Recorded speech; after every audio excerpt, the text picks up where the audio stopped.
They don't want that free blue. Yo, what up? This is Free Blues Boxing. Hit the like, subscribe, and the notification bell for unlimited content. We bike. Wow, what a show. What a fight. These top world-class welterweights. Now the ranked pound-for-pound star, Errol Spence Jr., dominates Danny Swift Garcia just this last Saturday, December 5th, at the AT&T Stadium in Arlington, Texas. The fight was definitely fireworks. It was exactly what I had expected. Errol Spence Jr. defended his WBC and IBF belts. He remains and still the unified champion at the welterweight division. In today's content, I really want to cover the post-fight press conference, keying in on Danny Garcia and his dad and trainer, Angel Garcia. I have to be appreciative and respect the fact that they demonstrated great sportsmanship. Watching the fight and through the rounds, it was a great fight, by the way. Danny is a great champion. Everyone knew that watched the fight that he was outboxed, he was outpointed, he was outsmarted. Errol Spence definitely showed a higher ring IQ. So in other words, that's what Danny and Angel pretty much expounded about in the post-fight press conference. Pretty much Danny conveyed that he was proud of himself. He fought his heart out, and basically he just couldn't get the job done. Spence was the better man.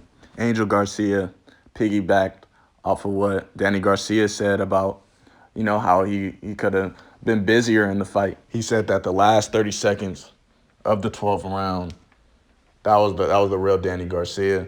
So how I saw it in the 12th round, like that was just, that was just giving what everybody wanted to see. They're just letting their hands go.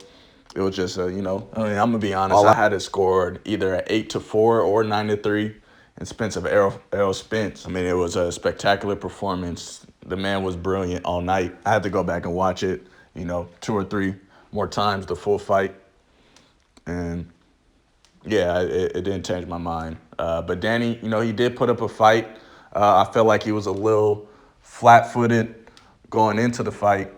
My only concern was, the pressure was on Spence, coming off of this year and a half, the car accident, just a bunch of variables. It was really just a test to see if Spence is, still in the top. One thing that stood out to me in the press conference, the post-fight conference, that Danny said, and I knew this too, and also my last video, I was talking about this, the key to the victory was the jab. Errol Spence has the best jab in the welterweight division. I can't stress it enough.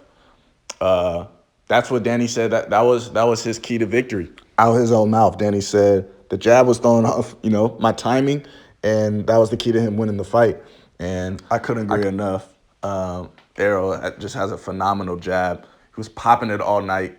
He was just like Danny said, he was just throwing off the timing, and then he was setting up the shots after the jab. So Spence did a good job at using the jab as a distraction to set up the big shots and set up those body shots. Oh my gosh, Errol Spence has the best. He does the best body work, and I think that's how he has become one of the most feared boxers on the planet. Nobody wants to get hit, especially going to the body, and nobody wants their ribs broke, and nobody wants internal bleeding. So that's why a lot of opponents stay cautious from Spence, but he is the unified champion. You can't dodge him for too long. You're gonna have to fight him eventually. He's the top dog at the welterweight division. Another thing, not only did Danny give props to Errol in his jab game, he said that Errol is the strongest out of Keith Thurman and Sean Porter, and I think that's huge. Like, that's huge for him to say. Just knowing that he is the young OG in the game. He's 32. He's pretty much fought everyone, including Sean Porter. He lost that fight, but the loss to Keith Thurman, that was a really close fight.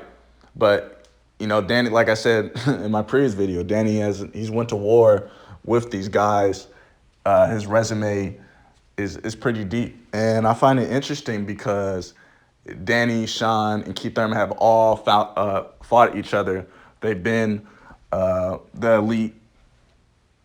elite boxers at the welterweight division. The only 2 elite boxers are Manny Pacquiao and Keith Thurman, who have not fought Spence yet. So Danny is pretty much saying, like, look, he's strong, he's the strongest out of all of us. So, I mean, how I take it is Errol Spence is going to outclass Keith Thurman as well.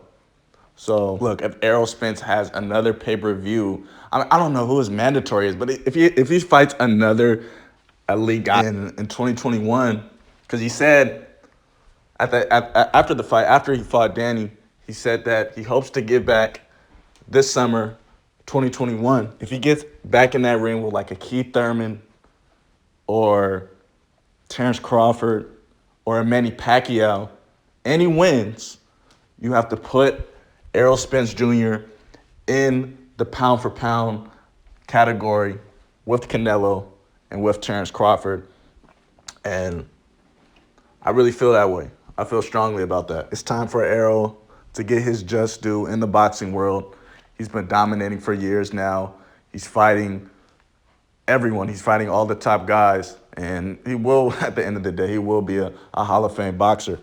In the post-fight press conference, Danny edified everyone about Spence's jab several times. So that should just tell us how good Spence is. And also, as a defense mechanism, Danny also said that he knew what, the other thing Spence was going to do.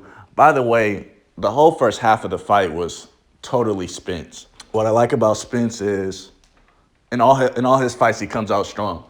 He comes out and he establishes the jab.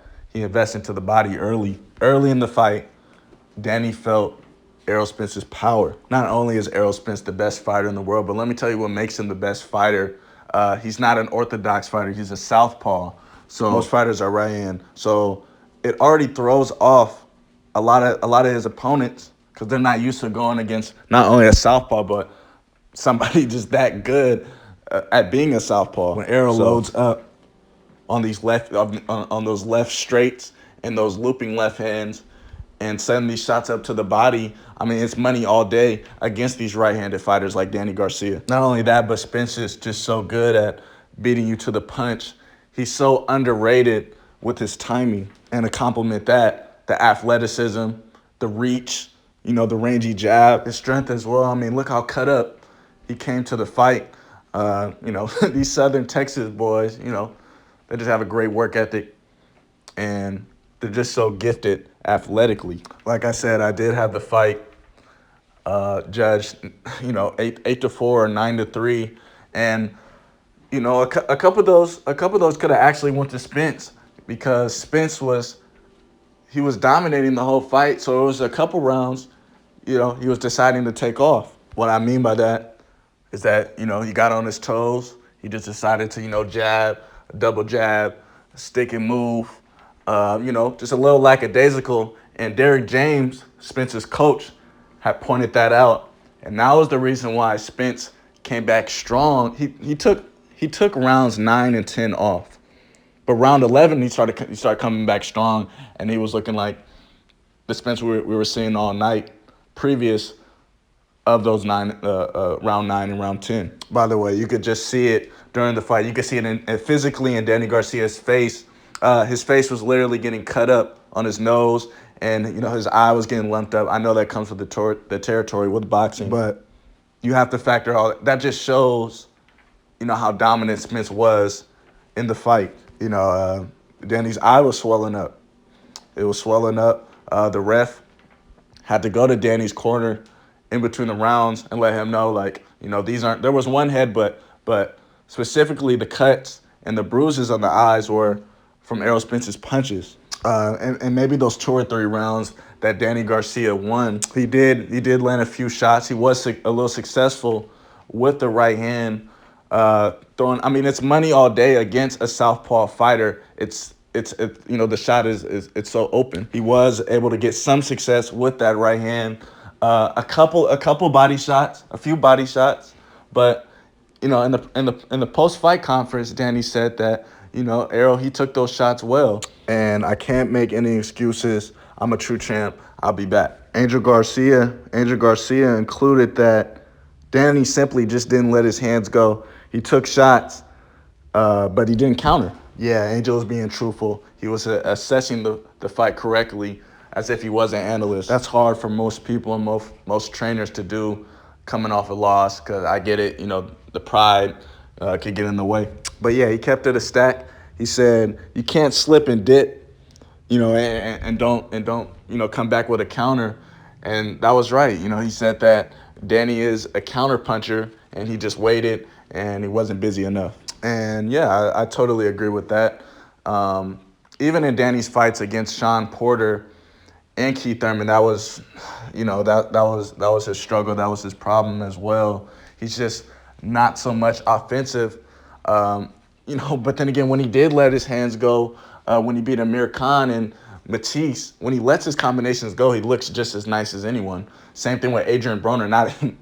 He's not as worse as Adrian Broner offensively, but when you don't let your hands go, and Angel said it best, like, you score when you land. You score off punches. And we all know Danny Garcia has a very calculated left-hand counter hook. The reporter asked Danny, what happened? Like, why didn't you throw that as much in the fight versus Errol Spence? Danny was like, man, I just couldn't get it off.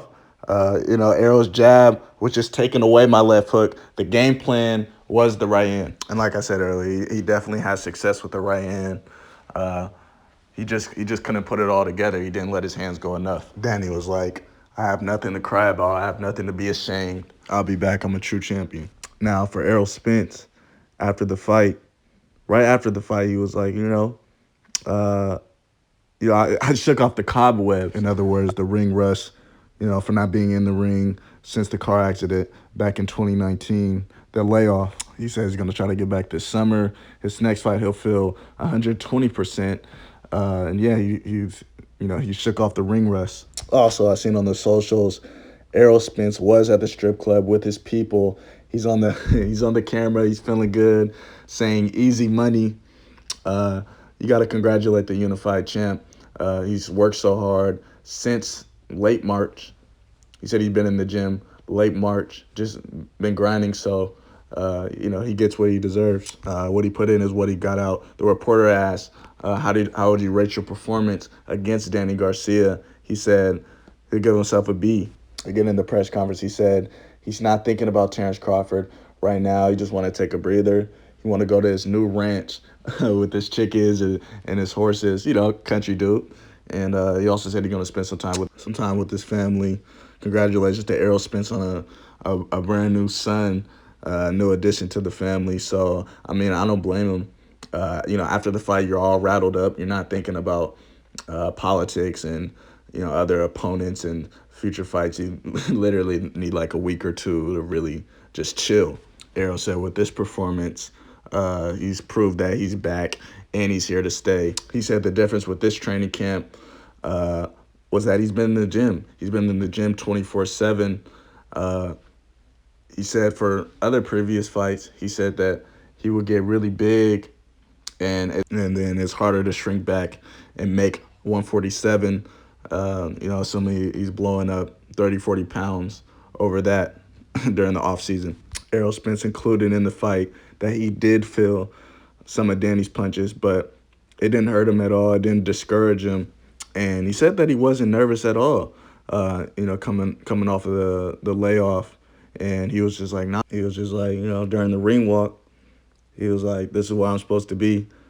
I feel at home. Errol Spence also said that during the fight, he felt like Danny had got discouraged and frustrated from Errol Spence just outpointing him. He did demonstrate great sportsmanship as well, saying Danny's a tough fighter. He respects him. He has an iron chin. But yeah, Errol looked phenomenal at the AT&T Stadium in Arlington, Texas.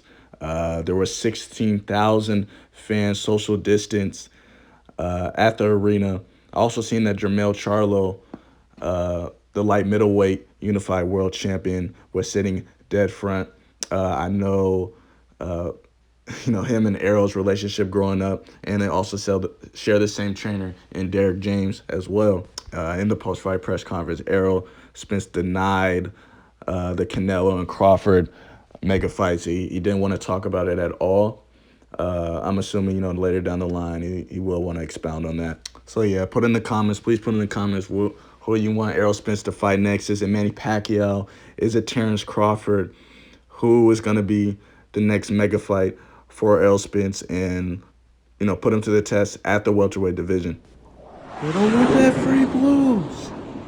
Yo, thank you for watching another episode. This is Free Blues Boxing. Hit the like, subscribe, and the notification bell for unlimited content. Until next time.